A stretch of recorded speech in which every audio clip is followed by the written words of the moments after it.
Namo Buddhaya, Namo Dhammaya, Namo Sanghaya, Namo Namah.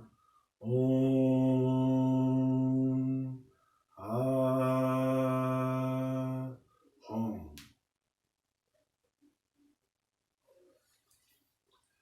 So in Triratna, that's a salutation that we often make before we enter into a formal period of practice, whether it's meditation or puja, sometimes even before we study or before we hear a talk on the Dharma, we do that salutation. And the salutation is really expressing the fundamentals of what it means to be a Buddhist. It's saying basically that we look up to, we revere the three jewels, the Buddha, the Dharma and the Sangha, the teacher and the goal, the path and the spiritual community, and that we want to actually pursue them. We want to try and transform our whole being in accordance with those principles. So that's what the Ah Hong stands for. When we say it means our body, our actions of body. When we say it means our speech and the whole principle of human communication.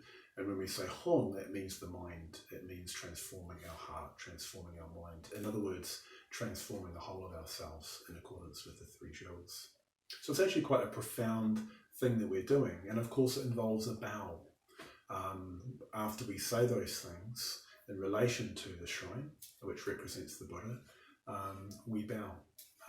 So again, it's an important thing that we're saying. We're looking up to, we're bowing towards the Buddha. So it's a ritual, and so much of our lives are ritualized. So much of the way that we relate to other people is ritualized. And part of what we're doing when we commit ourselves to these rituals is we're expressing that commitment through practicing the precepts.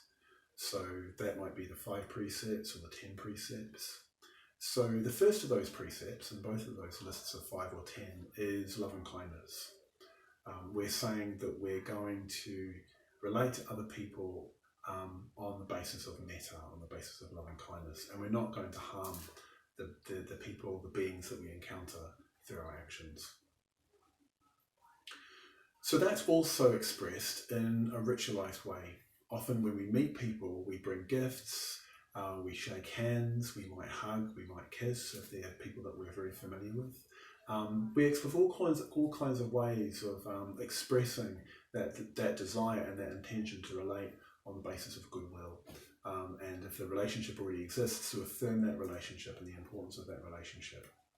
So one of the things I've noticed at this time, when so much of our communication happens online, is that it's difficult to know how to go about that. It's difficult to know how to ritually express those connections, that goodwill, because the way we normally do it, we can't do. Even if we meet somebody in person, we can't touch them very often. So it feels weird, doesn't it? It feels kind of strange. So this thought for the day is really just to highlight the fact that there is this ritual element to our relationships and our communication with other people.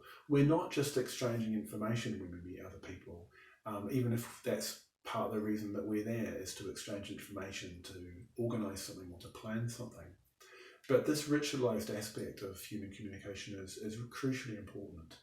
And really what this thought for the day is an invitation just to bring some awareness to that aspect of our interactions with other people, and to see if, even if we're meeting online, if we can express something of our goodwill, something of our desire to practice the first precept in the way that we kind of ritually engage with an online medium. So yeah, it's an open question, something to explore, how we apply the first precept when we're communicating online.